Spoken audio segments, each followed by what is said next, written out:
14 फरवरी 1981 उत्तर प्रदेश का एक शहर कानपुर देहात का बेहमई गांव। इसी गांव के कुछ ठाकुरों ने उसे बंधक बनाया और लगातार 3 हफ्ते तक सामूहिक बलात्कार किया।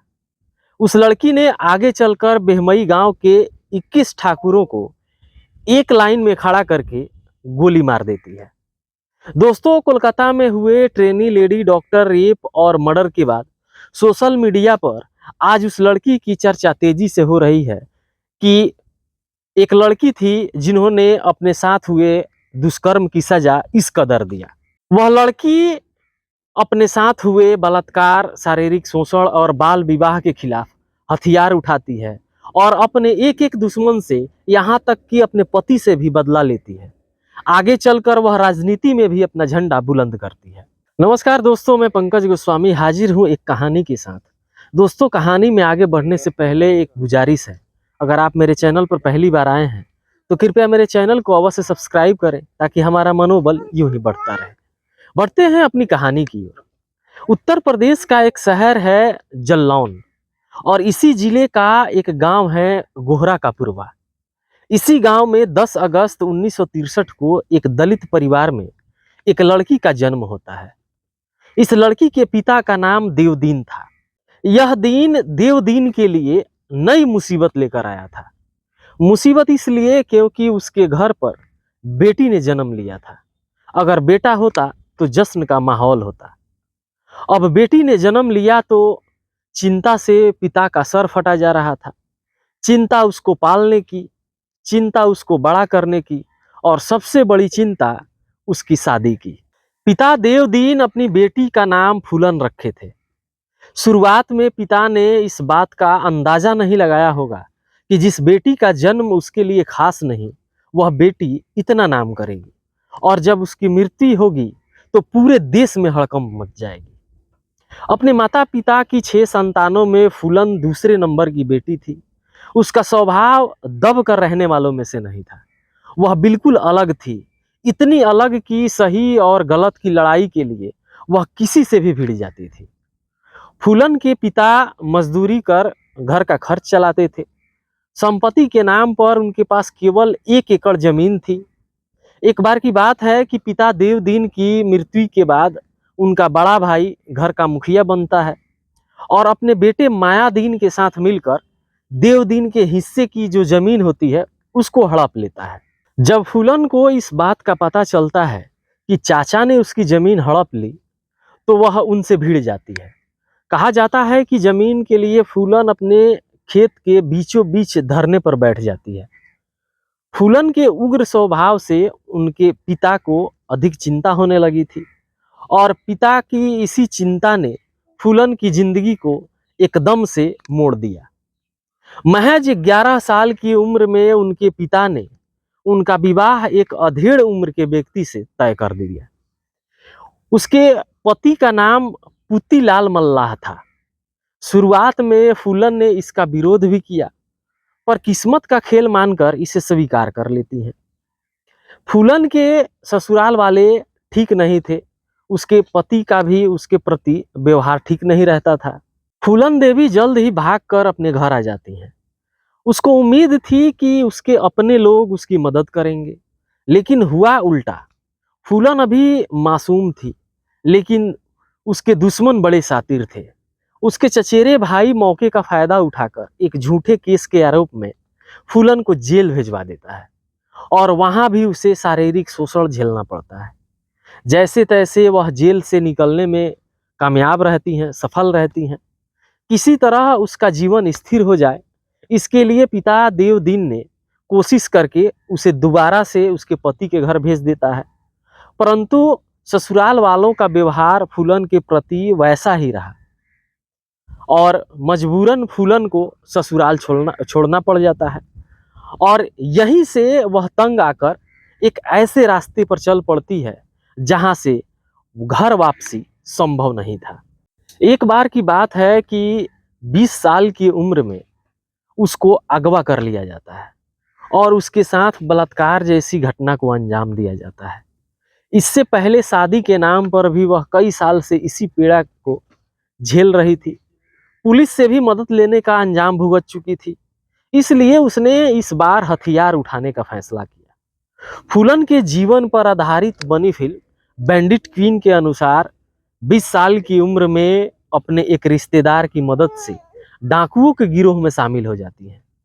हथियार उठाने के बाद सबसे पहले फूलन अपने पति के गांव पहुंचती है, जहां उसने अपने पति को घर से निकालकर लोगों के बीच, जहां लोगों की भीड़ थी, उस भीड़ के सामने चाकू मार देती है और सड़क किनारे अधमरे हालात में छोड़कर चली जाती है।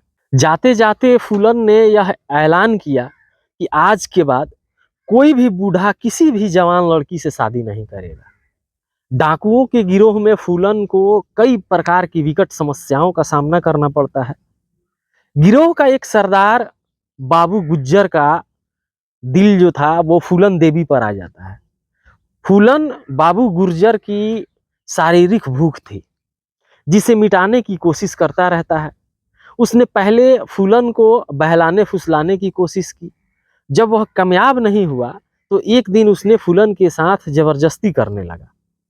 विक्रम मल्लाह, जिसका स्थान गिरोह में बाबू गुर्जर के बाद आता था, उसने इसका विरोध किया, लेकिन सरदार नहीं मानता है और फूलन के साथ जबरदस्ती करता है। उसके बाद विक्रम ने बाबू गुर्जर की हत्या कर दी। अब सरदार की हत्या के बाद विक्रम मल्लाह खुद को गिरोह का सरदार घोषित कर देता है। इसी बीच उनके गिरोह में जेल से भागकर आए दो भाई श्री राम और लाला राम शामिल हो जाते हैं, जिसके चलते गिरोह में फूट पड़ जाती है। इसके बाद उन्होंने गिरोह के सरदार विक्रम मल्लाह को मार देते हैं और फूलन को बंदी बनाकर अपने गांव बेहमई लेकर जाते हैं। यहाँ फूलन को एक बंद कमरे में भूखे प्यासे छोड़ दिया जाता है। बेहमई में फूलन के साथ जो हुआ वह उसके लिए अब तक का सबसे बड़ा गहरा घाव था। उसके साथ केवल दुष्कर्म ही नहीं, बल्कि सामूहिक दुष्कर्म या यूं कहें कि सामूहिक बलात्कार हुआ। वहां पर मौजूद जितने लोग थे सभी ने बारी बारी से उसके जिस्म को जानवरों की तरह नोचते थे। कहा जाता है कि उसे बेहमई में 3 हफ्ते तक रखा गया था और उनके साथ सामूहिक दुष्कर्म हुआ था। फूलन ने इतना सहा कि शायद उसे मर जाना चाहिए था, लेकिन किस्मत में शायद कुछ और ही लिखा था। उसके साथ हो रहे बलात्कार और दी जा रही यातनाओं की जानकारी उसके कुछ पुराने साथियों को मिलती है, तो वह छुपते छुपाते हुए मौके पर पहुंचते हैं और फूलन को बचा कर ले जाते हैं। वहां से निकलने के कुछ दिन बाद फूलन अपने साथी मान सिंह मल्लाह की सहायता से अपने पुराने मल्लाह साथियों को इकट्ठा करके एक गिरोह का गठन करती है और खुद उसकी सरदार बन जाती हैं। श्री राम और लाला राम के चंगुल से निकलने के 7 महीने बाद फूलन देवी को मौका मिलता है, जिसके इंतजार में खुद वह थी। 14 फरवरी 1981 को प्रतिशोध की ज्वाला में उबल रही फूलन अपने गिरोह के साथ पुलिस के भेष में बेहमई गांव पहुंचते हैं। यहाँ एक शादी का आयोजन चल रहा था, जिसमें बाहर के गांव के भी लोग पहुंचे हुए थे। फूलन और उसके गिरोह के लोग बंदूक के बल पर पूरे गांव को घेर लेते हैं तथा ठाकुर जाति के 21 मर्दों को एक लाइन में खड़ा होने का आदेश देते हैं।